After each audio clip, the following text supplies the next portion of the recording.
In the endless night of a war-torn galaxy, one human soldier made a choice that no one expected. Amid the ruins of a shattered moon, where the air shimmered with the cold breath of plasma fire, Commander Elias Ward saw a small figure crawling from the debris. A child, not human, but alien, with pale violet skin and eyes wide with terror. The enemy's child. Every instinct screamed to leave her, to remember the faces of his fallen squad. But humanity was never built that way. So he ran through the fire, shielded her from the blast, and took the hit meant for her. The Galactic Council called him a fool, the Terran fleet marked him as compromised, but across the stars, one being watched, the alien queen, mother of that child, ruler of the Vethari Dominion, and the sworn enemy of humanity. When news reached her that a human had saved her daughter at the cost of his own blood, she did not send soldiers. She came herself. The first broadcast came from the edge of the Orion Rift, where human scouts picked up a Vethari dreadnought entering Terran space, its weapons cold, shields down. The fleet went on alert, but the Queen didn't fire. She only sent one message: "Return the one who bled for my child." Her voice echoed across channels, soft but commanding, sending shock through the ranks. Elias, recovering in a Terran medical bay, never thought his single act of mercy would draw the attention of a monarch feared across 12 systems. He remembered the child clutching his arm, whispering a word he didn't understand before he blacked out. Now, the same word appeared in every transmission the Queen sent. It meant protector.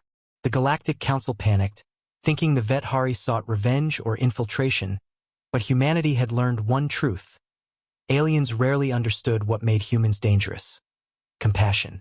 When the Queen arrived on Earth's neutral orbit, millions tuned in to see the first face-to-face contact between humanity and the Vethari ruler. Her ship dwarfed the Terran defense ring, its hull glowing like living metal. She demanded no surrender, only to meet the man who saved her bloodline. Elias stepped forward under the weight of both armies' eyes. Her presence filled the chamber like a storm, silver skin reflecting the starlight, eyes filled with ancient grief and authority. "You could have killed her," she said, her voice trembling like thunder trapped in glass. "Why didn't you?" Elias simply replied, "Because she was a child." The silence that followed broke the galaxy's rhythm. The Queen studied him, and for the first time in recorded history, an alien bowed before a human. "You saved my future," she said. "Now I will save yours." But the Council would not allow peace that easily. They feared her influence, feared what would happen if the Dominion and humanity united. Whispers of betrayal spread like infection. Terran admirals argued that Elias was compromised, that the Queen's gratitude was manipulation. The Queen sensed the treachery before it bloomed. Her child was once again in danger, this time from those Elias called his own. A secret faction of humans, desperate to spark another war, attempted to abduct the girl from the Queen's ship, believing it would force the Vethari to attack first. When Elias discovered the plot, he disobeyed every order. He broke into the hangar, single-handedly stopping the abduction. But this time, he didn't survive unscathed. A plasma wound cut deep into his chest, echoing the same injury he once took for the girl. The Queen, enraged and heartbroken, unleashed the might of her fleet not in war, but in protection. She surrounded Earth's orbit with energy shields and declared, "No harm will come to this man. He is under my heart's law." The Galactic Council trembled as they watched her kneel beside the dying human, her hands glowing with alien energy as she tried to heal him. It wasn't technology, it was something older, something sacred. As light spread across his skin, memories flashed between them. Her child's laughter, his dying squad, two souls bound by loss and mercy. When he opened his eyes again, she whispered, "You belong to no army now. You belong to the bond that saved two worlds." Humanity, for the first time, saw an alien queen weep. In the days that followed, everything changed. The Council, shamed by their own fear, withdrew. The Terran fleet stood down. A fragile alliance was formed, not by treaties or power, but by the courage of one man who refused to hate. Across space, they called him the protector of two worlds. The Queen returned to her realm, but not alone.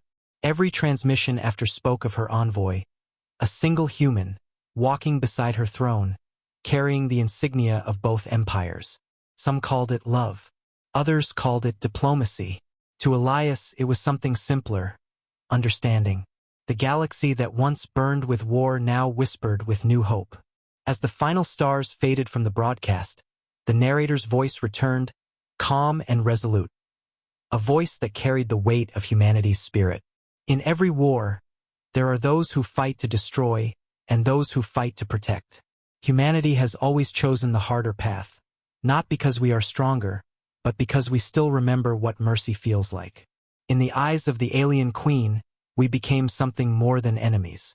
We became a reminder that even in the coldest corners of space, compassion can rewrite destiny. Thank you for watching.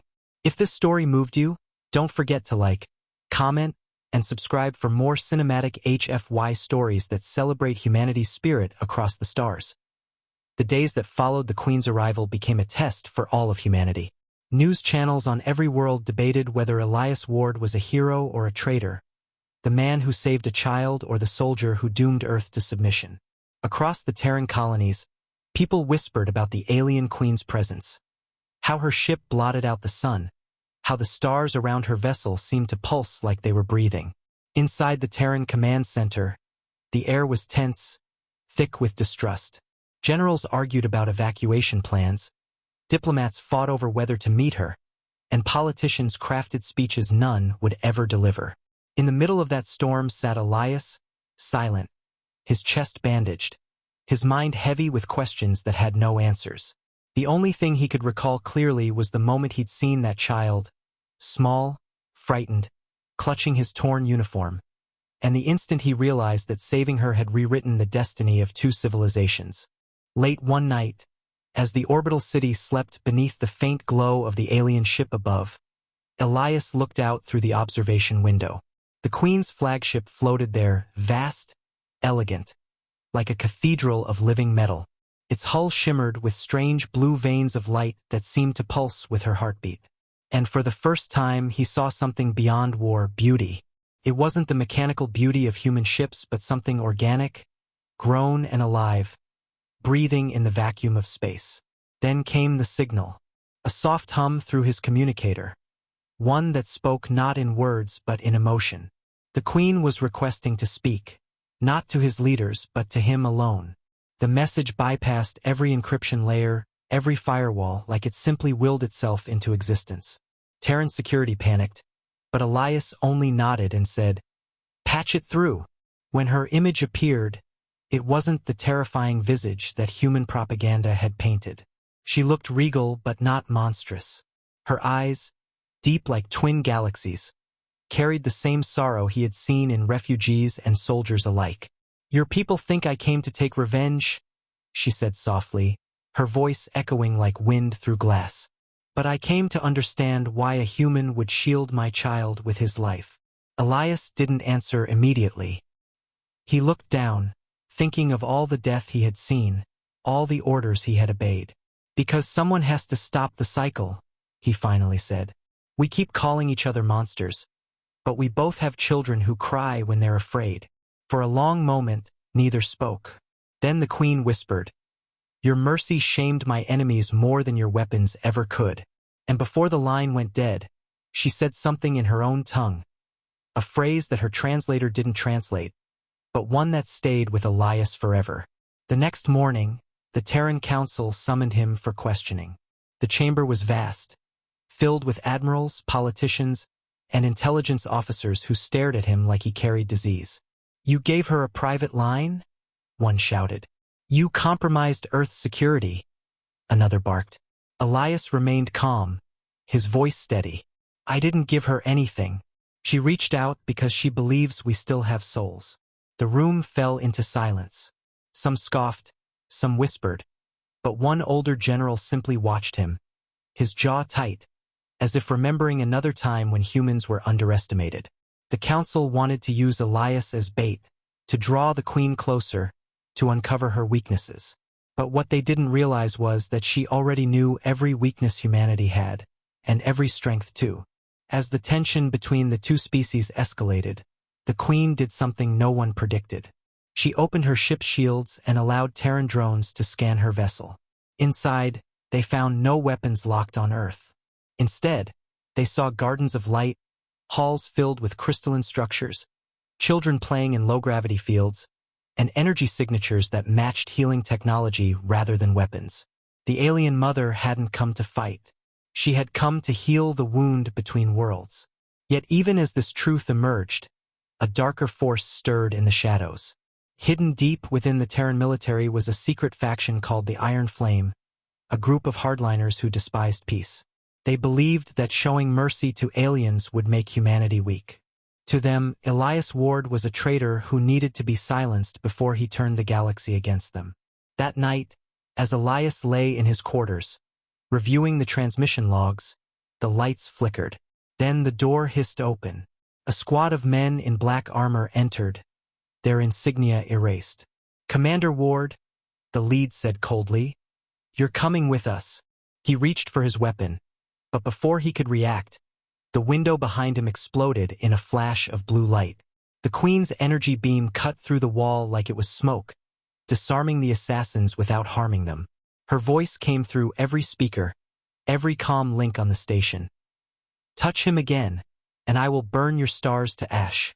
The assassins froze, knowing that even their highest command couldn't stop her wrath.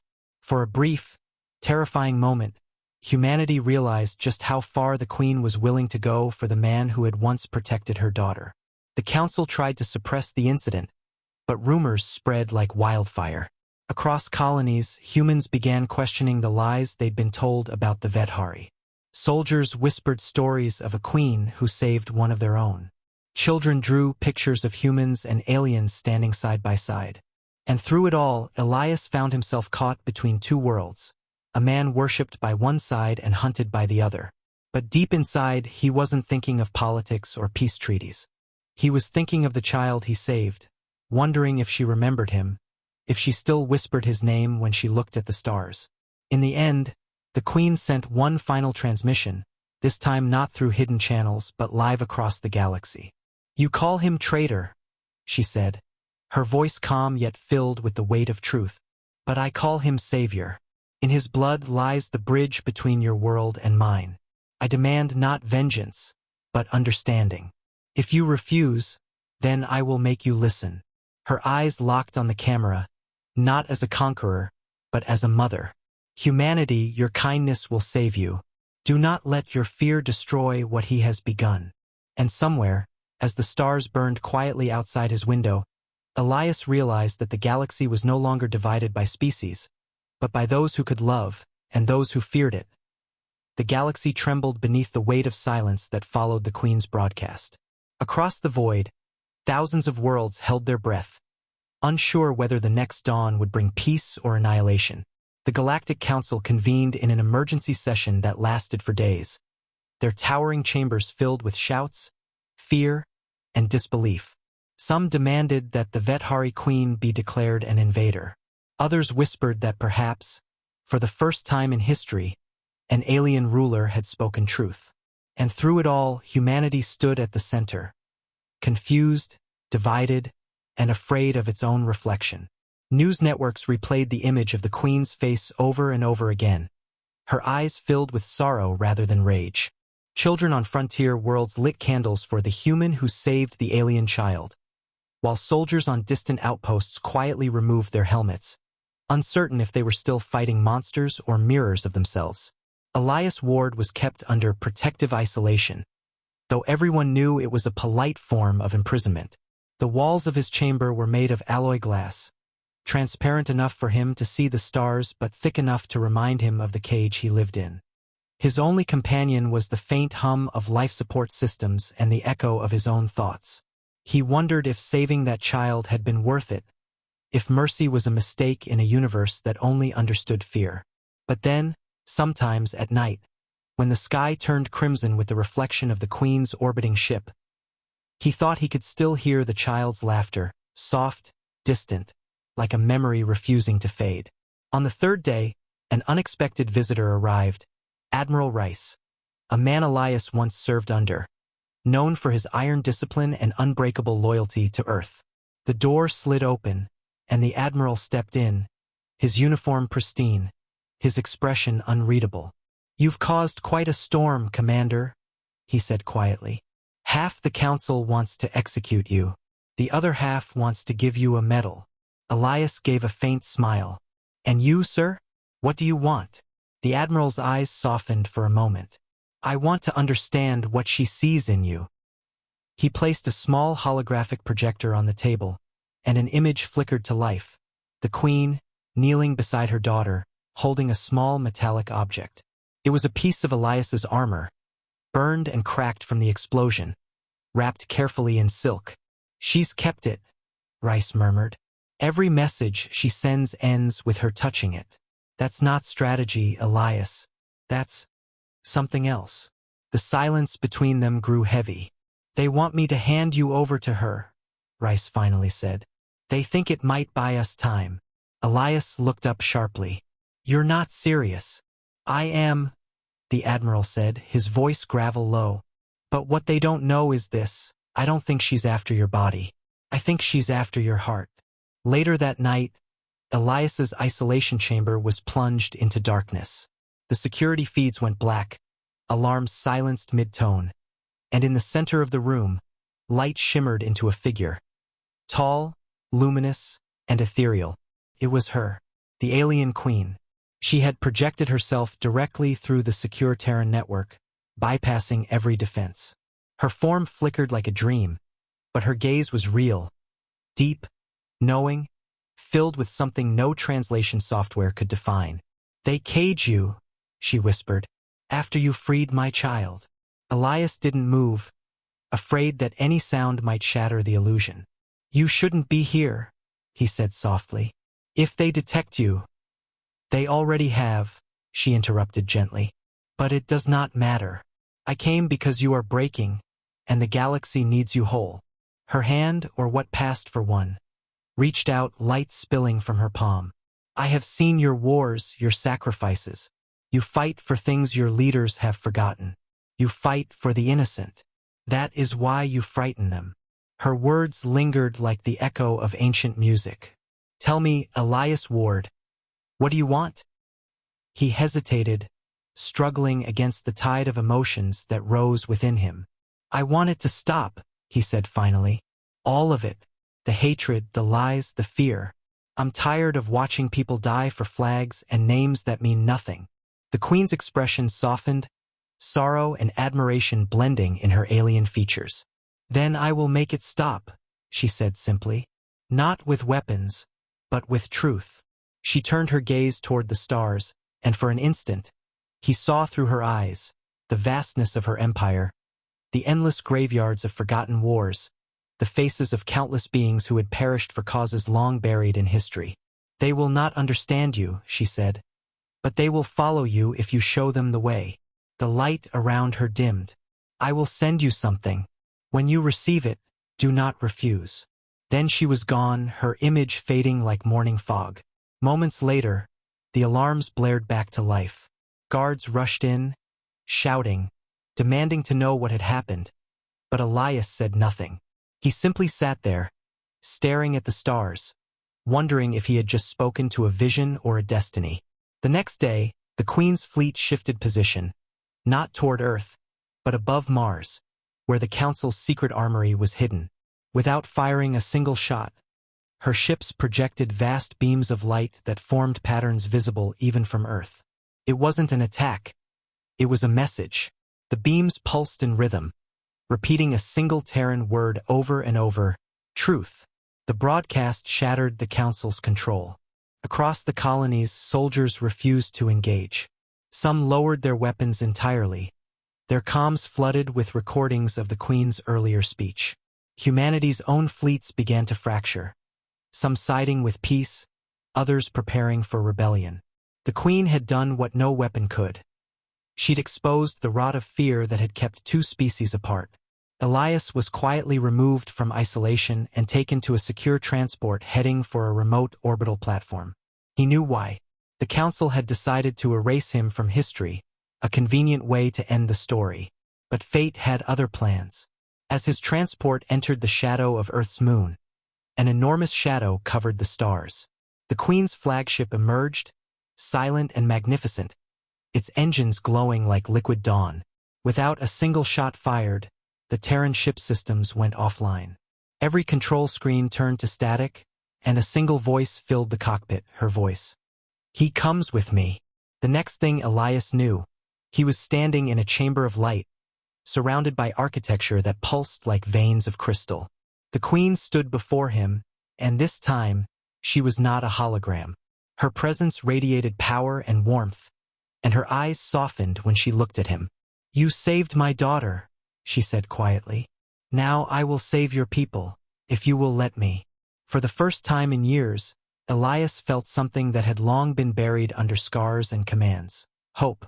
The two of them stood in silence, the war between their species suspended in that fragile, wordless moment. "Then let's begin," he said. The Queen extended her hand, and as their fingers touched, the galaxy itself seemed to hold its breath. The air within the Queen's vessel was unlike anything Elias had ever breathed. It hummed softly, alive, as if the ship itself were a living creature rather than cold machinery.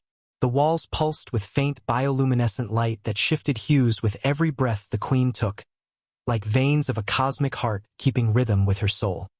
He followed her down a corridor of liquid glass and silver roots, each step echoing faintly. The deeper they walked, the less he felt like a soldier and more like a man standing at the threshold of something sacred.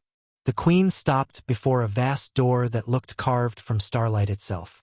"Beyond this," she said softly, "lies the chamber where my child sleeps, the one you saved."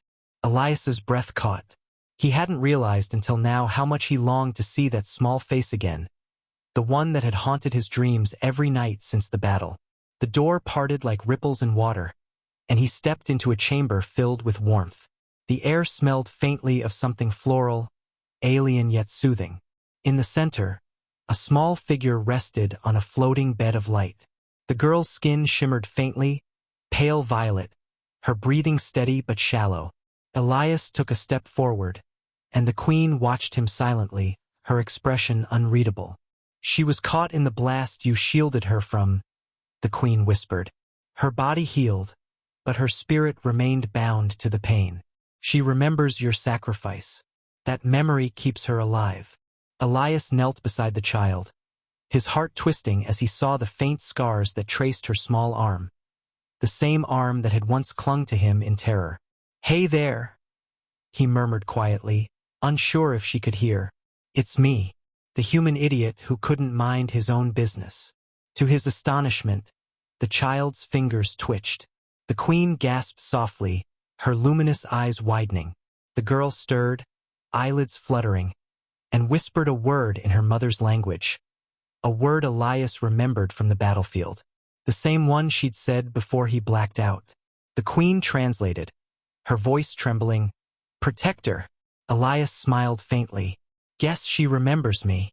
The Queen knelt beside him now, the fierce ruler replaced by a mother barely holding back tears. "She has not spoken in weeks," she said. "You awakened something that even our healers could not reach."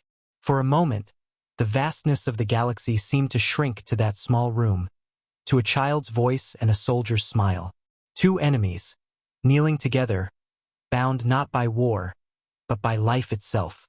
Outside the chamber, however, the universe continued to churn. The Galactic Council had not taken the Queen's act of peace kindly. They saw her retrieval of Elias as an act of abduction, a violation of Terran sovereignty. War fleets began to mobilize. The stars filled once again with the hum of weapons charging, and the cold logic of politics began to drown out the fragile heartbeat of hope. The Queen knew it. She could feel the pulse of their hatred in the void. "Your people will come," she said to Elias, her voice heavy with sorrow. "They will think I have stolen you. They will fire without warning." Elias stood, his mind spinning. "Then let them come," he said grimly. "But let's make sure when they do, they finally see the truth." What followed was something the galaxy had never witnessed, a transmission unlike any before. The Queen invited Elias into the throne chamber, a vast hall shaped like a cathedral built from living crystal. Floating in the air were thousands of memory spheres, fragments of recorded history from both species, moments of triumph and tragedy woven together. She gestured, and the spheres began to orbit them, creating a tapestry of light. "The council sees only what it wants," she said. "Let them see everything." She placed her hand against the core of the chamber, and Elias felt a surge of power rush through him. Every memory he carried, every image of the war, every fallen comrade, every cry of the dying, projected into the spheres. He saw his own life unfold in light, raw and unfiltered, mixed with hers. The centuries of Vethari loss, the screams of her people under human fire, the sorrow of endless misunderstanding. The chamber became a canvas of truth, a living record of pain shared between two worlds. Then the queen spoke, her voice carrying across open channels, unfiltered, undeniable. "We have both bled. We have both lost. Yet only one of us remembers mercy." She turned toward Elias, her gaze steady. "Show them, human. Show them what mercy looks like." Elias stepped forward, the holographic projection of his image now visible across every human ship, every alien station. "I was told mercy was weakness," he said, his voice calm but firm. "I was told compassion would cost us victory. But I've seen what hatred does. It turns us into the very monsters we fear. This child," he gestured to the queen's daughter, now awake and sitting weakly, "reminds me why we fight at all. Not to destroy, but to protect. If that makes me weak, then let me be weak forever." For a long moment, the galaxy was silent. No missiles fired, no fleets advanced. Every captain, every soldier, every civilian who saw that broadcast found themselves staring not at an enemy, but at something familiar: love, sacrifice, humanity. Then came the voice of Admiral Rice, patched through from Earth's orbit. "All units," he said, his tone low but resolute. "Stand down." The words rippled through comms, one fleet after another lowering their weapons. The Galactic Council screamed in protest, but the soldiers no longer listened. For the first time in centuries, warships powered down not from surrender, but from choice. Inside the Queen's vessel, Elias turned to her, breathing hard, his uniform still stained with the dust of battlefields long gone. "You think this will last?" he asked. The Queen regarded him for a long time, then gave a faint, wistful smile. "Peace is not a flame," she said softly. "It is a heartbeat. You keep it alive by feeling it, again and again." She stepped closer, her hand brushing lightly against his chest, over the scar that marked where he had once nearly died for her child. "This is the bridge, Elias Ward," she whispered. "Your heart is the bridge." But even as the first threads of peace took shape, not everyone rejoiced. In the dark halls of the council, those who thrived on fear began to move. A small group of Terran hardliners and alien extremists formed a shadow alliance, intent on destroying what had just been created. They began plotting an assassination, not of the Queen, but of the man who united them. They knew that killing Elias would reignite the flames of war faster than any weapon could. As the Queen's ship drifted in the calm orbit of a new dawn, Elias stood by the observation window, unaware of the danger creeping closer. The stars seemed peaceful now, reflecting in his eyes like memories of a future not yet written. The Queen approached quietly, her silhouette framed by starlight. "You have changed the course of more than one world," she said. "And yet, I sense in you a sorrow still unhealed." Elias nodded slowly. "Every soldier carries ghosts," he murmured. "We just learn to march with them." The Queen's eyes softened. "Then perhaps it's time to let them rest." Far away, in the cold vacuum of space, a cloaked drone drifted closer, small, silent, carrying within it a single pulse warhead. It had no flag, no signal, no allegiance, only purpose. And that purpose was death.in the quiet black above the blue curve of Earth, where the Queen's ship floated like a silver moon.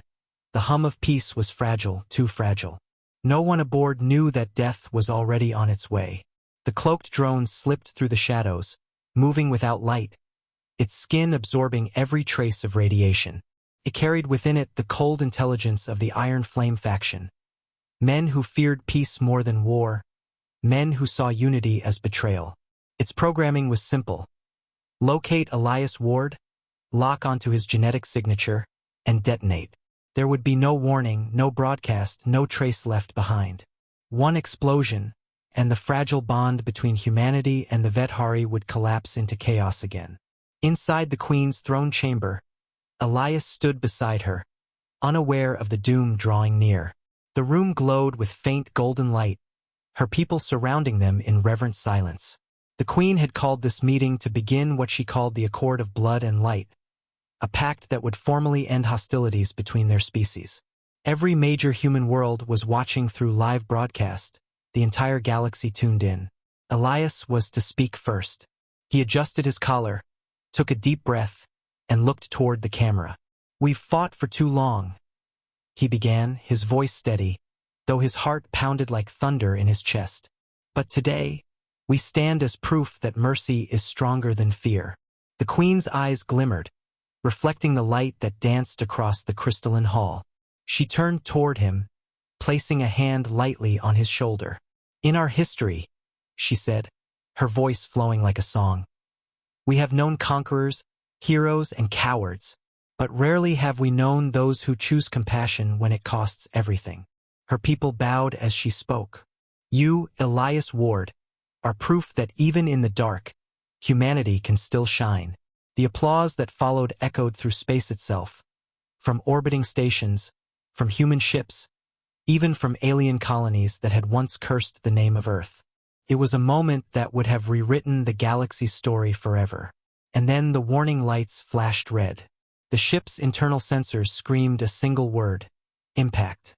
In the control decks, Vethari guards scrambled to trace the incoming object, but it was too late. The drone tore through the shields, faster than thought, a spear of invisible energy screaming toward the throne chamber. The Queen reacted first.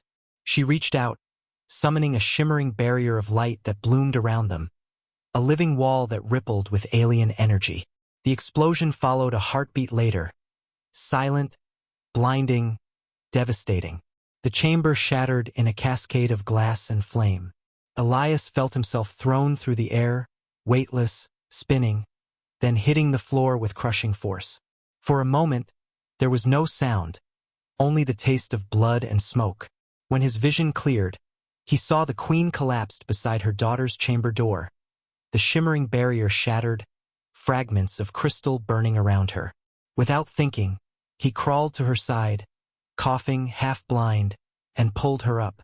Her breath came in ragged bursts, her luminous skin dimming. "Stay with me," he shouted, his voice cracking. She managed a faint smile. "You always protect my child," she whispered. "Now, protect them all." He looked around. The child was gone, hidden behind layers of energy shielding that somehow held. The Queen's guards began rushing in, voices shouting in their alien tongue. But then one of them froze, scanning the wreckage, and turned toward Elias. Another drone. There was no time to think. The second drone was already in the chamber, its sensors glowing, its charge building. Elias turned, saw the Queen lying helpless, and made his choice without hesitation. The same choice he'd made once before on that broken battlefield. He threw himself forward, grabbing the device, his body slamming into it as it began to detonate. The light consumed him. For a heartbeat, everything was white. When the smoke cleared, the Queen was on her knees, trembling.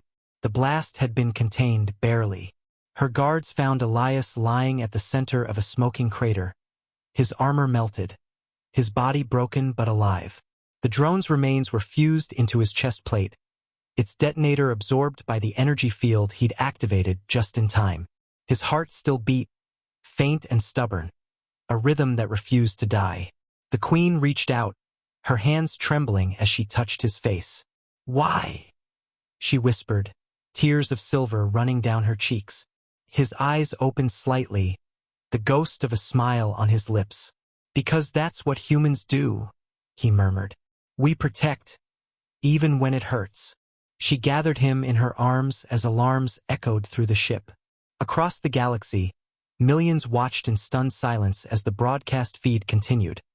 showing the queen cradling the dying human who had saved her empire a second time. The council, the soldiers, the rebels all saw it. The Iron Flames plan had failed in the worst possible way. They hadn't destroyed peace. They'd immortalized it. In one act of sacrifice, Elias Ward became more than a man. He became a legend. But the queen was not done. Her sorrow burned into resolve. "Find them," she ordered, her voice breaking through every frequency across both empires. "Every last one of them who did this. Bring them to me." Her ships moved in silent fury, sweeping through systems with precision. Within hours, the Iron Flame leaders were cornered, exposed, and erased. She did not kill them. She turned them over to humanity itself, demanding that they be judged by the very world they sought to destroy. The council, faced with the weight of her mercy, had no choice but to comply. For the first time, aliens and humans stood side by side in a single court, seeking justice for the same crime. Days later, in the Queen's healing chambers, Elias awoke. His body was wrapped in glowing filaments, his wounds sealed by alien biotechnology. The Queen stood nearby, watching, her eyes tired but gentle. "You live," she said softly. "You've always defied what should be possible." He tried to sit up but failed. "Guess, I'm stubborn," he rasped. She smiled faintly. "No, you are human." There was silence for a moment, heavy but peaceful. Then she stepped closer, placing her hand over his chest, where the scar of the blast now glowed faintly with alien light. "My healers tell me that part of the device remains inside you," she said. "It fused with your heart. You are not entirely human anymore." Elias looked at her, a flicker of humor breaking through the pain. "That makes two of us." The Queen laughed softly, a sound that carried both grief and relief. "Rest now, protector," she said. "Your heart may yet save more than just one world." Outside, the galaxy turned slowly, and from the ashes of violence, a fragile peace began to rise. A peace written not in treaties or ink, but in blood and mercy. The legend of Elias Ward spread across every star system. The human who saved his enemy's child, the soldier who stopped a war, the man whose heart beat with two species' blood. The days that followed the assassination attempt blurred into an endless rhythm of machines and whispers. In the Queen's ship, time seemed to slow, the walls pulsing gently as if matching the fragile heartbeat of the man who refused to die. Elias Ward floated between life and death, his body a patchwork of human resilience and alien science. The Queen rarely left his side. She dismissed her counsel, ignored her own pain, and watched over him as her healers worked, weaving tendrils of light through his veins. They said his human heart had begun to merge with the alien core they'd implanted to keep him alive, a fusion that had never been attempted before. "He is not dying," one healer murmured in awe. "He is transforming." Outside the ship, the galaxy trembled. The failed assassination had changed everything. Human and Vethari fleets no longer faced each other as enemies. Now they stood guard together, circling the Queen's vessel like a halo of protection. The Galactic Council, humiliated by the revelation of the Iron Flame's betrayal, issued public statements of apology. For the first time in history, humanity's leaders bowed before an alien throne and promised reform.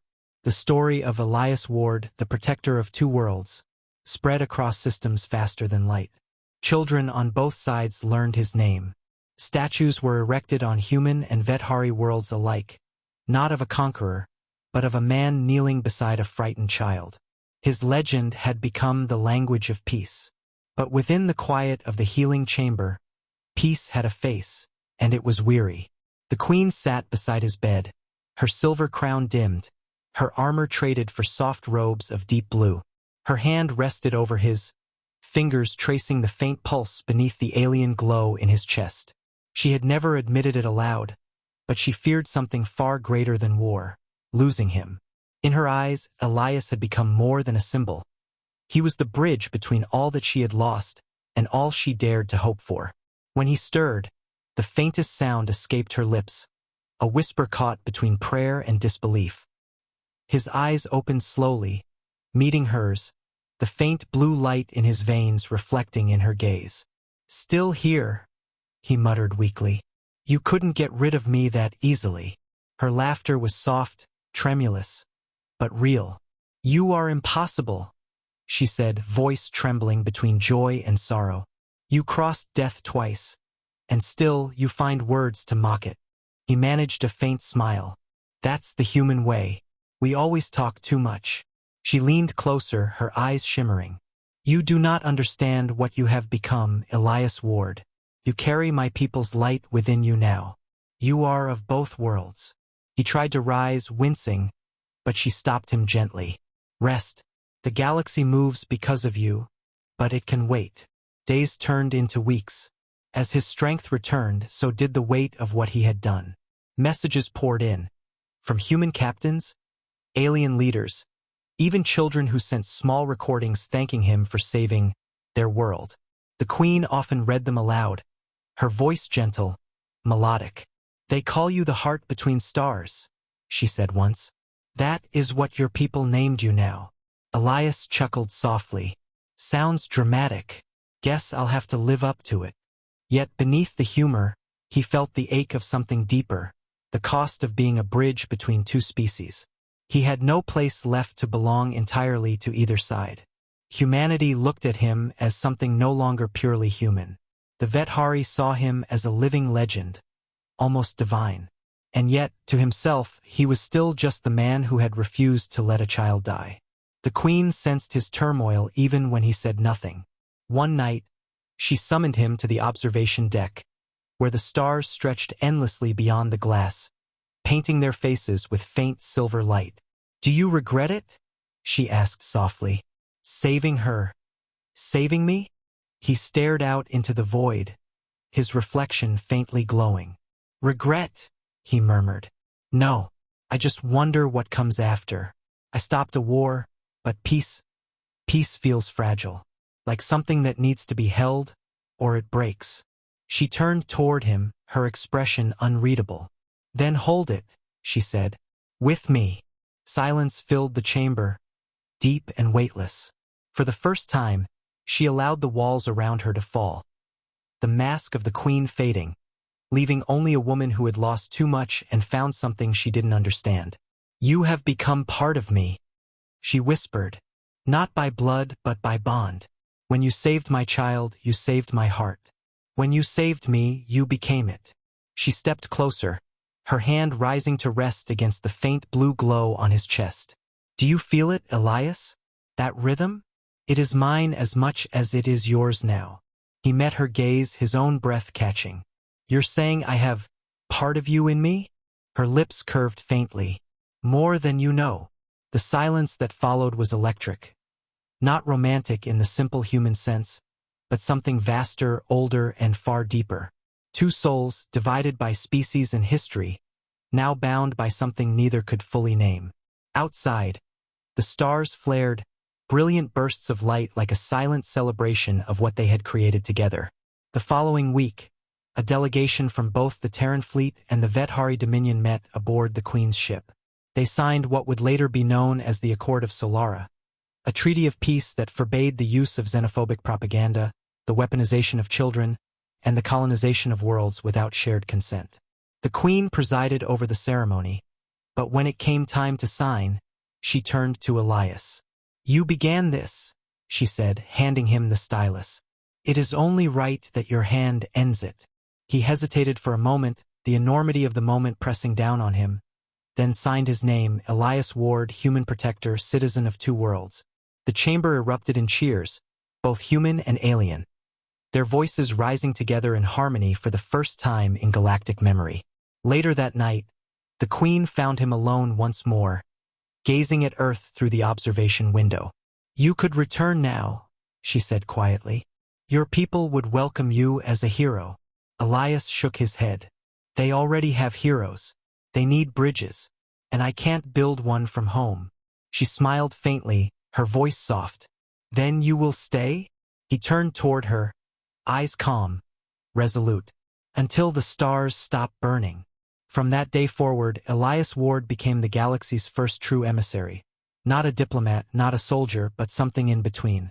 Wherever he went, conflicts ended not by force, but by words. His presence alone was a reminder of what mercy could do.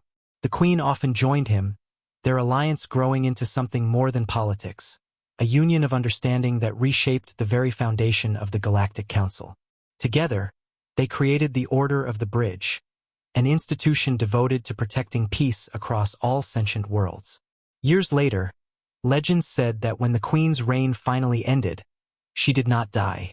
She vanished into the stars, walking hand in hand with a human whose heart glowed faintly blue, their silhouettes fading into the horizon of eternity. Some said they became guardians of the void, watching over the galaxy they'd healed. Others believed they were reborn wherever compassion survived. In the child who forgives, the soldier who spares, the stranger who helps. But the truth was simpler. Elias Ward and the alien queen had proven that love, not of body, but of soul, could rewrite the laws of the universe itself. As the final line of their story echoed through history, one message endured, carried by the stars themselves. Humanity was never defined by what it could destroy, but by what it chose to protect. And somewhere beyond the light, where two hearts once beat as one, the galaxy kept that promise. Outro. Thank you for watching this story of courage, compassion, and the spirit of humanity. If this tale moved you, don't forget to like, comment, and subscribe for more cinematic HFY stories that honor the strength of the human heart and the power of mercy among the stars.